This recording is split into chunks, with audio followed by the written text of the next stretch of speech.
To our beautiful session. I am Raghav Verma. My channel name is Learn with Raghav. So today we discuss about so interesting topic that is crop production and management of grade 8 chapter number 1. So let's get start. So जब भी हम अपना chapter start करते हैं हमें chapter का name और chapter का मीनिंग पता होना चाहिए। सो हमारे चैप्टर का नेम है क्रॉप प्रोडक्शन एंड मैनेजमेंट। अब इसका मीनिंग क्या कि आज हम इस चैप्टर के बारे में क्या पढ़ेंगे, क्रॉप्स क्या होती हैं, क्रॉप्स कैसे उगाई जाती हैं, क्या मैनेजमेंट है उसकी, क्या कम्युनिटी है, वो सारा हम इस चैप्टर में डिस्कस करेंगे। सो let get start. When plants of a same kinds are grown and cultivated at one place on a large scale, it is called a crop.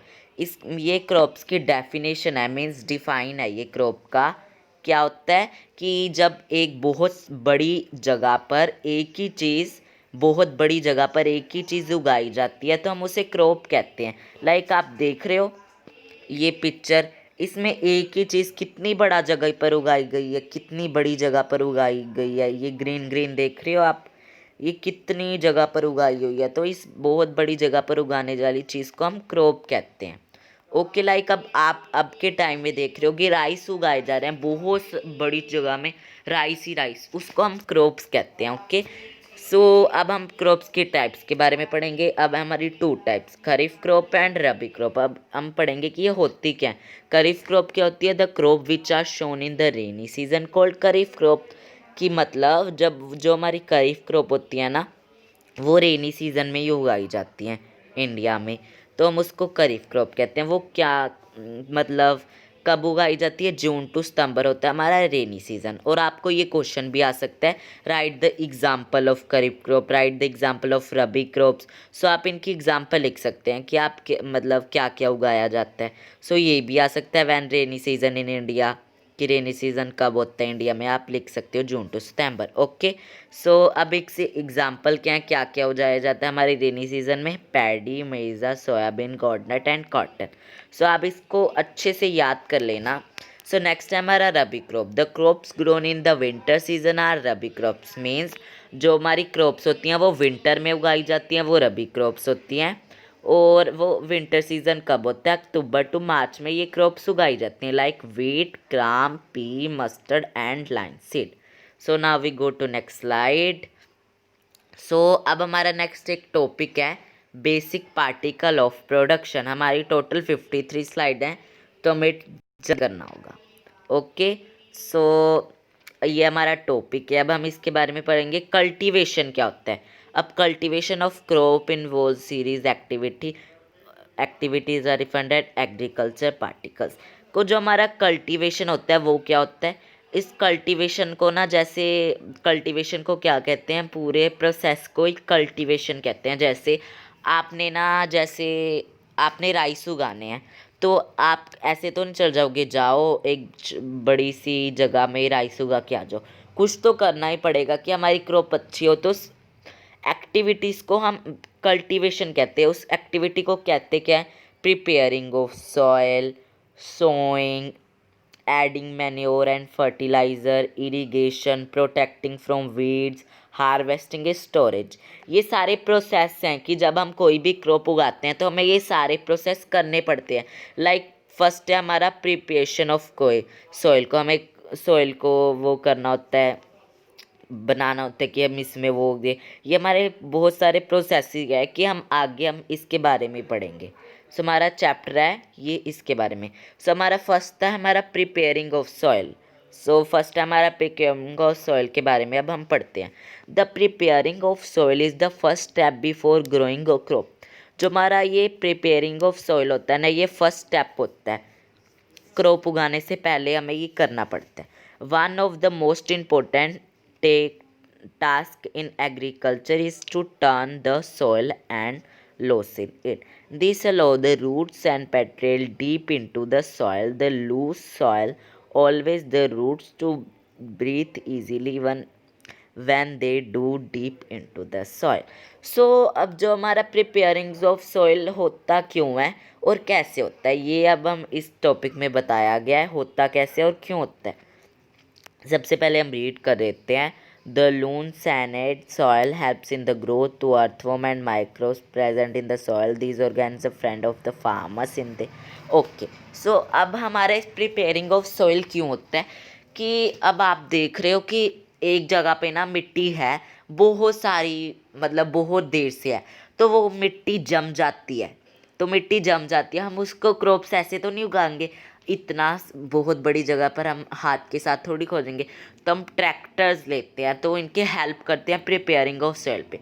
सबसे पहले ना, जैसे आप देखते हो आपने घर पे कोई प्लांट उगाया है, आपने घर पे कोई प्लांट उगाया है गमले में, तो आप उसमें देखोगे जम गया, तो आप उसमें खुदाई नहीं करते हो कि हमारा प्लांट अच्छा हो गया। उस खुदाई को ही हम प्रिपेयरिंग ऑफ सॉइल कहते हैं। ऐसे ही हमें हमारी खेतों में भी करना पड़ता है, खोदना पड़ता है, ताकि हमारी क्रॉप्स अच्छी उगे और उसकी जो रूट्स होती हैं वो डीप चली जाएं और उसको वाटर सनलाइट अच्छे से मिले। और वो किस लिए होते हैं, और उसमें हमारे जो अर्थवॉर्म्स होते हैं वो भी आ जाएं कि जो हमारी सॉइल को प्रोटेक्ट करें। और अर्थवॉर्म ना, वो क्या होते हैं, अर्थवॉर्म फार्मर फ्रेंड भी कहलाते हैं। हमने पिछली क्लास में ही अर्थवॉर्म के बारे में पढ़ा था, तो मैं आपको थोड़ा सा बता देता हूँ कि अर्थवॉर्म क्या होते हैं। जो रेडिश ब्राउन कलर के होते हैं ऑर्गेनिज्म होते हैं जो सॉइल में रहते हैं, और वो सॉइल को जो भी क्रॉप होती है उसको अच्छा उगाते हैं। ओके, और ये फार्मर के फ्रेंड होते हैं और खुदाई करते हैं, उस खुदाई को ही हम प्रिपेयरिंग ऑफ सॉइल कहते हैं। अगर किसी को भी कोई भी डाउट था प्रिपेयरिंग ऑफ सॉइल में, तो वो को व्हाट्सएप ग्रुप में कहीं भी लिख सकते हैं, कमेंट में भी। ओके, अब नेक्स्ट है हमारा प्रोसेस। अब हमारा प्रिपेयरिंग ऑफ सॉइल के बाद हमारा नेक्स्ट प्रोसेस क्या होता है, tilling. The process of loosing and turning the soil called tilling. No no, it's not any process, ये प्रिपेयरिंग ऑफ सॉइल को ही बताया गया है। ऐसे आप इसको देख रहे हो, अब तो ये नहीं है, पर पहले होता था, ऐसे होता था कि जैसे आपने ये एक डंडा लगा दिया है और इससे हमारी खुदाई हो रही है। हम इतने हाथ से थोड़ी खुदाई करेंगे इतने बड़े जगह में, तो हमें ये अब हमारे ट्रैक्टर्स आ गए हैं, उससे हमारी खुदाई अच्छे से हो सकती है। और नेक्स्ट हमारा एग्रीकल्चर डिपार्टमेंट ऑफ टिलिंग। अब हम सबसे पहले प्रिपेयरिंग ऑफ सॉइल के बारे में ही पढ़ेंगे। अब प्रिपेयरिंग ऑफ सॉइल के भी टाइप्स हैं, अब प्रिपेयरिंग ऑफ सॉइल ही चल रहा है। सो नेक्स्ट उसके बाद हमारा रहेगा शोइंग। सबसे पहले हम इसको ही कंप्लीट कर लेते हैं, एग्रीकल्चर डिपार्टमेंट ऑफ टिलिंग। अब हम सबसे पहले प्रिपेयरिंग ऑफ सॉइल के बारे में, प्लॉ।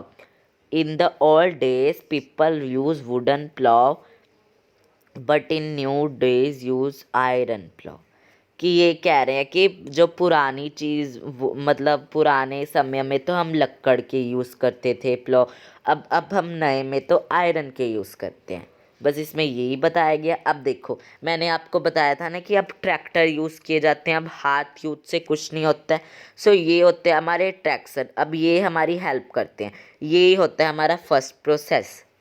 ओके गाइस, सो हो, इट्स अ सिंपल टूल। होई इज, ये होए है, ये एक, मतलब ये एक टूल है।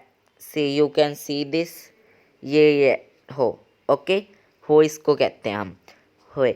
It's a simple tool which is use to removing weeds and और फॉर लूसिंग द सॉइल। ये वीड्स होते हैं जो हमारे सॉइल को, जब हम ये यूज़ करते हैं तो हमारे वीड्स भाग जाते हैं। वीड्स क्या होते हैं, जो हमारी सॉइल को अच्छा नहीं बना देते।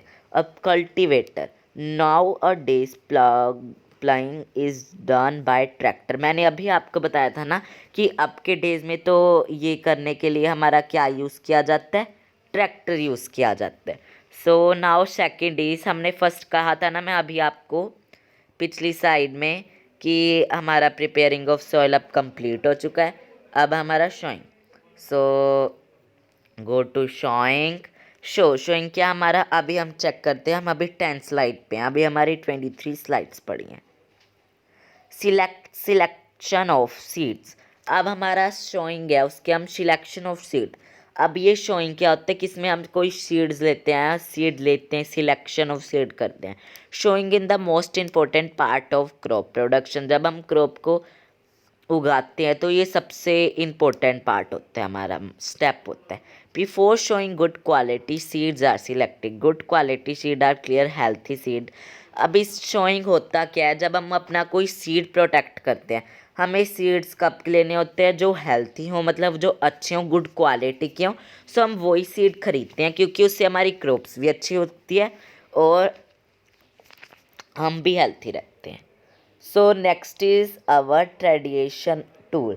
ये हमारा टॉपिक है, tools user and sowing seed. हम कोई भी अब ट्रेडिएशन टूल, अब ये ट्रेडिएशन टूल क्या होता है? The tool use to tradition for sowing seed shaped like funnel the seed. ये क्या कह रहे हैं, अब ये किसके लिए यूज़ किया जाता है? टूल ट्रेडिएशन की, जो हमारी क्रॉप्स की शेप बन जाए। मीन्स मैं आपको पिछली स्लाइड, जैसे आप ये देख रहे हो, वेट, ये आप लाइंस देख रहे हो, इसमें ऊपर नीचे, ये करने के लिए हम ये ट्रेडिएशन प्रोसेस यूज़ करते हैं। ओके, जिससे हमारी क्रॉप्स अच्छी उगती है, एक लाइन में उगती है। आपने कई बार देखा होगा कि आपने कई बार कभी भी आप जा रहे होगे, आपने देखा होगा एक जगह पे ना बहुत सारे पेड़ हैं, एक ही लाइन में लगे हुए हैं, पतले पतले पेड़ एक ही लाइन में लगे हुए हैं। उसको करने के लिए ये होता है कि हमारे क्रॉप्स एक ही लाइन में उगे हुए, तो हम ये ट्रेडिएशन टूल यूज़ करते हैं। Okay, next is our showing seed. अब डालते कैसे हम सीड को? Now seed drill. Nowadays, the seed drill is used for sowing with the help of tractors. अभी मैंने आपको ये प्रोसेस ना पहले ही बता दिया था कि ये सीड्स डालने के लिए भी हमारे सबके यूज़ के लिए हमारे ट्रैक्टर यूज़ होते हैं। Okay, so next is our third process, add manure and fertiliser. अब हम मैन्योर एंड फर्टिलाइज़र किसके लिए यूज़ होते हैं? कि जो हमारे क्रॉप्स होते हैं वो हेल्थी होंगे। Okay, the substance which added the soil in the form nutrition health grow plant and called manure and fertilizer. सो हम मैन्योर एंड फर्टिलाइज़र क्यों ऐड करते हैं सॉइल में? कि जो हमारी क्रॉप्स है वो हेल्थी उगे और जल्दी उग जाए। मीन्स जल्दी मतलब हेल्थी उगे। Okay, soil supplies mineral nutrient to the crop. These nutrients are essential for growth. Wait, soil where are we? Okay, in the certain area, if same farmers grow crops will the field cultivated because of lot continuing growth of crops making the soil porous certain nutrients. Therefore farmers have added manure replace the soil nutrients. This process is called manuring.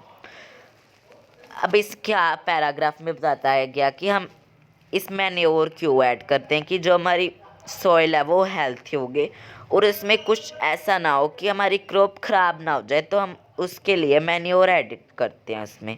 Okay, अब हम manure के बारे में पढ़ लेते हैं। Manure होता क्या है? It is organic substance obtain from decomposing of plants and animals waste. अब ये मैन्योर होता क्या है? जब आपने अपने पिछली क्लास 6th-7th में पढ़ा होगा कि डिकम्पोजिशन, मैंने पिछली क्लास में पिछले सेशन में भी पढ़ाया था, पिछली वीडियो में भी हमने सोइल के बारे में बात की थी कि वो होता क्या है सोइल एग्जैक्टली।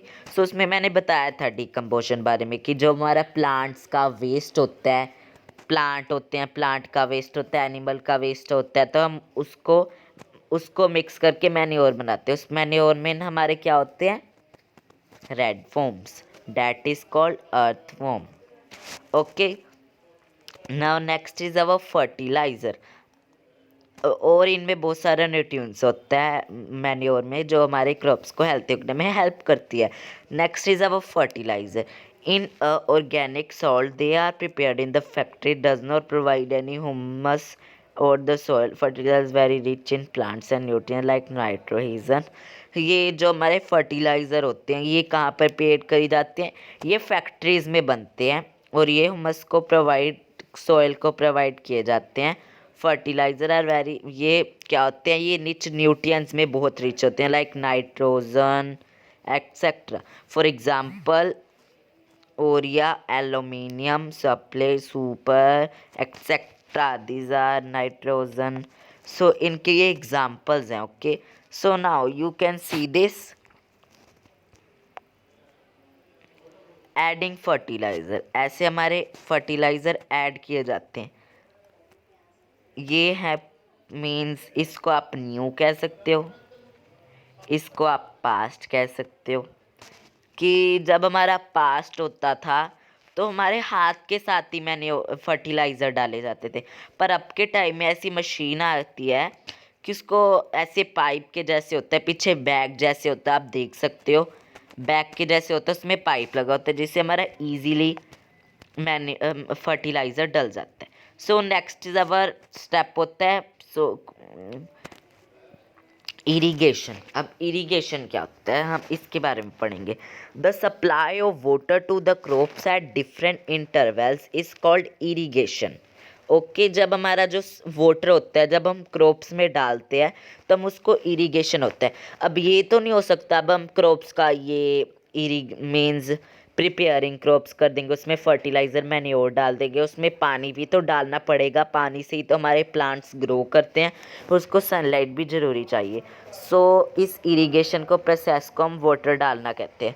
और इरिगेशन के 2 टाइप्स भी होते हैं, tradition method and modern method. So tradition method of irrigation, अब ट्रेडिशन मेथड के बारे में पढ़ते हैं। सिंपल मीन्स ये ना अलग अलग मीन्स वो होते हैं डालने के लिए, मैन्योर मीन्स वाटर डालने के लिए अलग अलग वो होते हैं ये प्रोसेसेस। पर अब के बारे में क्या होता है, एक ट्यूबवेल्स आ गए हैं जिसमें जो हमारी धरती होती है उसमें से पानी निकल जाते हैं। ये ट्यूबवेल्स ऐसे वो ट्यूबवेल्स होते हैं मीन्स जैसे आप बाथ टब देखे, मतलब बहुत बड़ा बाथ टब होता है वो, उसमें ऐसे पाइप डली होती है, उसमें ज़मीन से निकल के पानी आता है, यहाँ पर पूरे ये बहुत बड़े टब्स में से भर जाता है और यहाँ एक पाइप लगा होता है जिससे वो पूरे खेत में चला जाता है। Okay, I will give you आपका अच्छा सा डायग्राम बना के देता हूँ, सो वेट फॉर अ वाइल। देखिए आप ये देख सकते हो जैसे ये हमारा टब है, इसमें से पानी निकल के सारी क्रॉप्स में जाता है। अब ये हमारे प्रोसेस आ चुके हैं। ट्रेडिशन मतलब मीन्स पुराना और मॉडर्न मतलब मीन्स नया। सो आप अब ट्यूबवेल्स आप देख सकते हो, ये देखो ये हमारे ट्यूबवेल्स का स्प्रिंकल सिस्टम है, it's called sprinkle system. But अब ट्यूबवेल से भी अच्छे अच्छे मेथड आ गए हैं। सो आप इस प्रोसेस को अच्छे से देख सकते हो।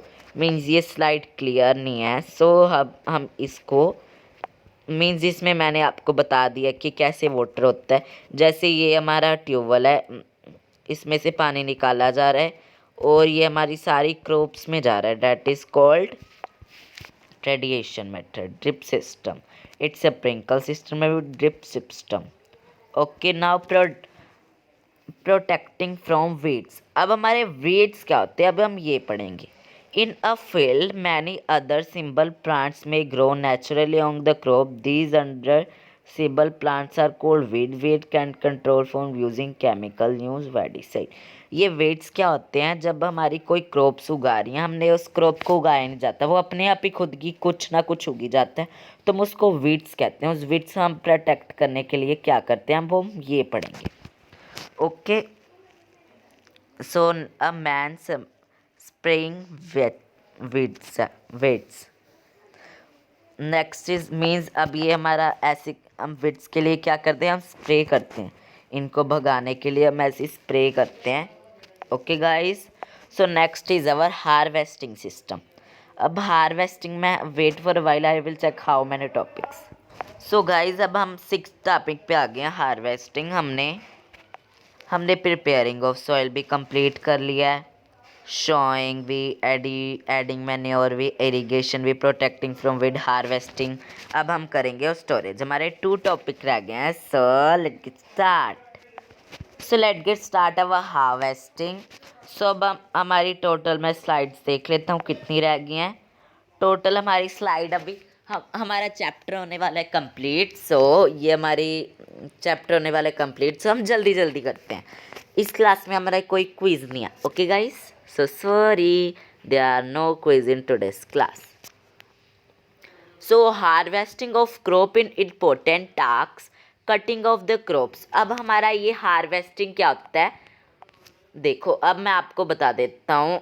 सबसे पहले हमारा क्या था, preparing of soil. Preparing of soil क्या होता है कि जब हमारा प्रिपेयरिंग ऑफ सॉइल क्या होता है, जब हमारा हम सॉइल को खुदाई करते हैं। नेक्स्ट होता है हमारा एडिंग मैन्योर, जब हम उसमें मैन्योर फर्टिलाइज़र डालते हैं क्रॉप्स में। मतलब फर्स्ट होता है हमारा खोदना, सेकंड होता है सीड डालना, थर्ड होता है मैन्योर डालना, फोर्थ होता है पानी डालना, फिफ्थ होता है कि उससे बचाना, विट से बचाना, और सिक्स होता है कटिंग करना।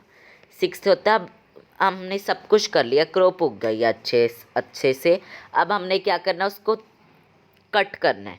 और कट हम ये टूल्स होते हैं कट करने के लिए, पर पुराने ज़माने में क्या होता था, ये कट किया जाता है। हम इसको पंजाबी में क्या कहते हैं, दातियाँ। इस पंजाबी में हम इसको दातियाँ कहते हैं। ओके, अब के टाइम में क्या होता है, हम ये ट्रैक्टर्स, ये मशीन आ गई हैं जो क्रॉप्स को अच्छे से कट कर देती हैं, और उसको टाइम भी नहीं लगता। हाथ से कटेंगे तो कितना टाइम लगेगा, बट अब तो हमारे ऐसे मशीन्स आ गई हैं जो 1 या 2 दिन में हमारे अच्छे से कट कर देती है, पूरी रात में। ओके, अब हम नेक्स्ट है हमारा स्टोरेज। अब लास्ट टॉपिक है हमारा स्टोरेज। ये हमारी सेकेंड लास्ट स्लाइड है। A farmer have to store grain in a jute bags or metallic bin. However, large scale storage of grains is done in the soils and protect them from pests like rats and insects. अब ये क्या होते हैं, farmers क्या करते हैं, अब हमने कट कर लिया, अब कट करने के बाद हमें बेचना भी तो है, बट बेचने के अब जब तक नहीं बिकेंगे वो हमारी क्रॉप, तब तक हमें क्या करना पड़ेगा, उसको प्रोटेक्ट करना पड़ेगा। पहले क्या होता था कि हम ऐसे ही रख देते थे क्रॉप्स को, और हमारी क्रॉप्स को ख़राब कर देते थे, रैट्स मीन्स चूहे ख़राब कर देते थे, इंसेक्ट ख़राब कर देते थे। पर अब के टाइम में क्या होता है, हम आयरन की, स्टील की एक बड़े बड़े ड्रम्स में अपनी क्रॉप्स को रख देते हैं, जिससे हमारी क्रॉप्स को कोई खतरा नहीं होता है। ओके गाइस, सो नेक्स्ट है हमारा topic animal husbandry. So next हमारा टॉपिक है एनिमल रियरी at home in the farmer have to provide with proper food charts के लिए call animal husbandry. Sorry, I will check it. Husbandry animal, जब हमारे जो होम्स होते हैं, farmer have to provide a proper food shelter care when it's done. जब हमारे animal होते हैं, एनिमल्स को मीन्स जो, जैसे आप काऊ को देखते हैं, हम काऊ को घर मतलब उगाते नहीं, मतलब घर रखते हैं, सो उसको हम फूड देते हैं, शेल्टर देते हैं, मतलब रहने के लिए, और वो हमें क्या देती है, मिल्क देती है, और उस प्रोसेस को हम एनिमल हस्बेंड्री कहते हैं। ओके गाइस, सो अब चैप्टर हो चुका है कंप्लीट। अब आप कह रहे होंगे कि मैंने तो आपको ना, हमारी बुक में तो इतना बड़ा चैप्टर है, 16 पेज का है, आपने तो कट कट करके पढ़ा दिया। बट नहीं, हमने कोई कट करके नहीं पढ़ाएगा। आप देख सकते हैं यहाँ पर फर्स्ट कुछ भी नहीं था, इसमें बताया गया है Paheli and Boojho went to their uncle's house during the summer vacation. Their uncle is the farmer and one day they sold tool, खुरपी, सिकल, सोइंग प्लो एक्सेट्रा। ये आपको पहले से ही पता होना चाहिए। इसमें बस यही बताया गया कि फूड हमारे लिए बहुत इंपॉर्टेंट है। आपने पिछली क्लास में पता होगा कि आपको भी पता है कि फूड हमारे लिए कितने इंपॉर्टेंट है। सबसे पहले हमने एग्रीकल्चरल पार्टिकल्स के बारे में हमने पढ़ा था, ये हमने टॉपिक भी कंप्लीट किया। बस हमने इसको शॉर्ट, बहुत बड़ा बताया गया बुक में, बस हमने इसको शॉर्ट कर कर लिखा था। जैसे आप देख सकते हैं कितना बड़ा है, बताया इसमें कुछ नहीं है, बट जो हमने बताया वो भी इसमें बताया। इसमें हमने खरीफ क्रॉप एंड रबी क्रॉप के बारे में बताया था, फिर बेसिक पार्टिकल्स के बारे में बताया था, ये आप दे सकते हो। फिर ये प्रोसेस के बारे में बताया, ये प्रिपेयरिंग ऑफ सॉइल के बारे में भी बताया, एग्रीकल्चर के implement, sawing, irrigation, radiation tool, ये सब हो चुका है हमारा कंप्लीट। सो अब ये देख सको मेथड ऑफ इरिगेशन, हम ये सारा बताएगी कैसे हो सकता है। मैंने आपको बताया था ना कि ये अब इसके जगह क्या गया, जो ट्यूबवेल्स आ चुके हैं जिस पे ये पाइप्स लगा होता है, वो सारी क्रॉप्स पे चला जाता है। ये स्प्रिंकल सिस्टम होता है और ये ड्रिप सिस्टम। सो ये प्रोटेक्टिंग फ्रॉम वीड्स भी, ये हार्वेस्टिंग भी कर लिया हमने, स्टोरेज भी कर लिया हमने, और ये फूड फ्रॉम एनिमल्स भी हमने कर लिया है। ये इसमें बहुत बड़ा बताया गया पर हमने स्मॉल में कर लिया। ओके, सो अब हम करेंगे इसके questions. Okay, so the same kind of plants grown cultivated large scale at a same place is called, कि जहाँ पर एक बड़ी चीज़ में एक ही चीज़ बहुत बड़ी चीज़ में उगाई जाती है, वो क्या कहते हैं? फर्स्ट उसका topic I will give you 10 second, you can answer in the comment box. 10, 9, 8, 7, 5, 4, 3, 2, 1, etc. So our answer is crop. Yes, एक बहुत बड़ी चीज़ पे फर्स्ट आंसर है. ये फिलिंग्स द ब्लैंक्स हैं, ये आपकी बुक्स में भी होंगे. Exercise select the correct answer. So first का आंसर है हमारा क्रॉप की सेम काइंड में. नेक्स्ट है the first step before growing the crop is that, कि जो हमारा फर्स्ट स्टेप होता है वो क्या होता है? आई will give you 5 second, you can answer in the comment box. 10 मतलब 5, 4, 3, 2, 1. The right answer is preparing of soil. जो हमारा फर्स्ट स्टेप होता है वो प्रिपेयरिंग ऑफ सॉइल होता है. सो next is our damage seed would dash on the top of water. अब जो हमारी डैमेज सीड होती हैं तो हम उसको क्या कहते हैं? Wait, tell me in the chat box, I will give you 10 seconds. It's float. Okay, for growing a crop, sufficient sunlight and dash are the essential. जब हम कोई भी क्रॉप ग्रो करते हैं उसको सनलाइट और क्या क्या ज़रूरी चाहिए उसको? That is nutrition and water. So fourth का आंसर क्या है? Nutrients and water.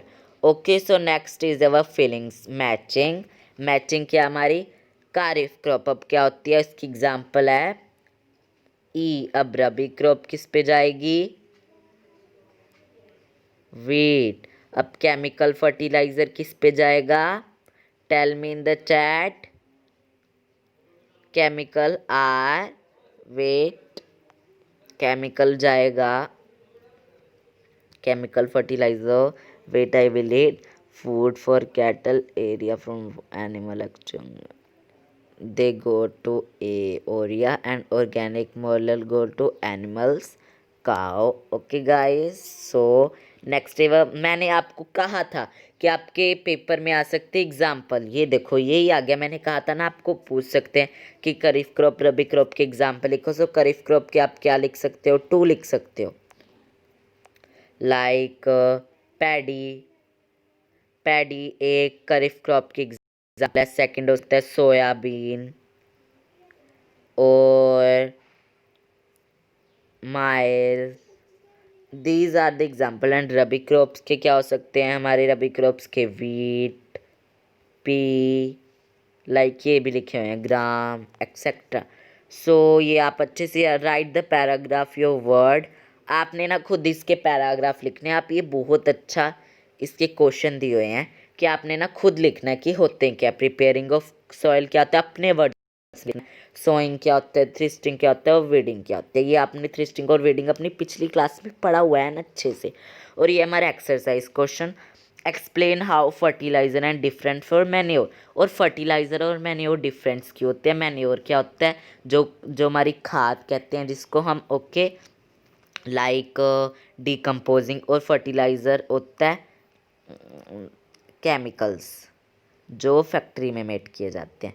So next question is what is irrigation. Describe the method. Irrigation होता क्या है? इरिगेशन होता है जब हम वाटर सप्लाई करते हैं क्रॉप्स को. और वो कैसे होता है ये आप बता सकते हैं ट्यूबवेल से. कि इसके 2 स्टेप होते हैं, sprinkle water and second is stripes I think. So next is our 7th question is if wheat is sown in the kharif season what would happen? Discuss. No, wheat कभी भी kharif crops में नहीं उगती है. Okay, next 8th explain how soil get affected by contributing plant section of crop at the field. So इसमें क्या होता है जब जो हमारी क्रॉप पे अफेक्टेड कैसे होती है? वेट से. Next 9th what's are weeds, how can control them.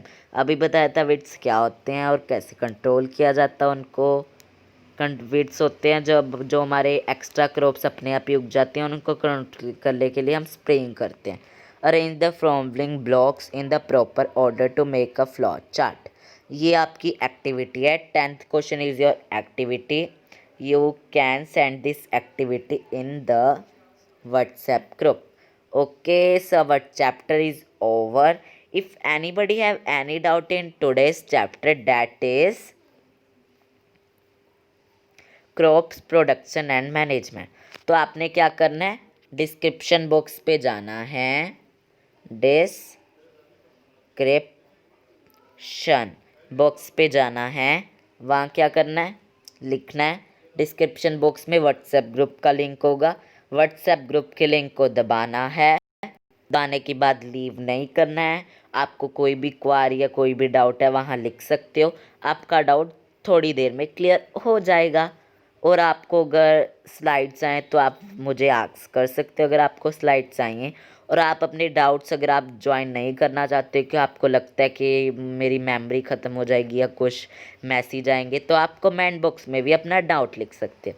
So thank you guys, wait.